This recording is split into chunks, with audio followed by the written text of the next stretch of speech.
Assalamu alaikum al'ummar unguwa uku masu albarka, unguwa uku da ke karamar hukumar Tarauni cikin birnin Kano. A yau ne insha Allah muke kokarin buɗe wannan ofis mai albarka, wato ofis na vigilante da aka saba buɗewa domin tsaron unguwa da kuma mutanen unguwa. So muna alfahari da irin wannan hoɓɓasa da matasa suke yi da kuma dattawanmu da suke ba da gudunmawa 100% domin ganin cewar an tsare unguwa an kuma samu tsaro a dukkanin unguwanninmu, wanda muna fatan sauran unguwanni da suke a faɗin jihar Kano su ma su koyi da irin wannan abu domin tsare unguwa. Shi harkar tsaro harka ce ta kowa da kowa, ta shafi kowa.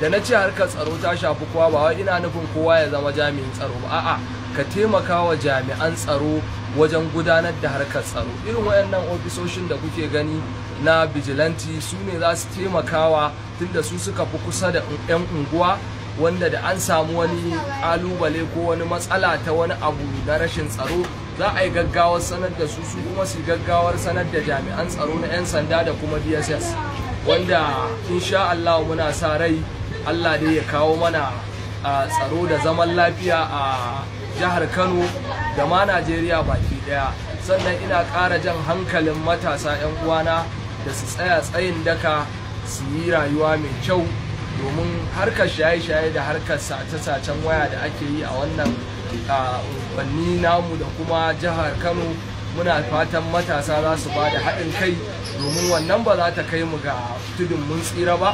To ya kamata da Allah mu yi ƙoƙari mu ga cewar mun yi abin da ya dace a kuma lokacin da ya dace, saboda matasan nan dai su ne ƙashin bayan al'umma. Mu ba fatan mu a kama ma wani a ajiye shi a gurin nan ba, mu fatan mu a daina laifin a kuma nutsu a kintsu. Sannan akwai sana'o'in Allah ya yarda da ake sa rai insha Allahu za a samar a wannan unguwa mai albarka ta ɓangaren 'yan kasuwanmu da kuma su kansu gwamnatin. Allah yadda muna roƙon ta shiga ta nema a matasa abin yi domin dogaro da kai. Muna godiya, muna godiya, muna godiya. Allah ya sa a buɗe wannan ofis a sa'a, kuma Allah ya sa a fara aiki a wannan ofis cikin nasara. Alfarmar sayyidina Rasulullahi sallallahu alaihi wasallama. Ni ne naku Alhaji Adawal, kamar yadda kuke gani.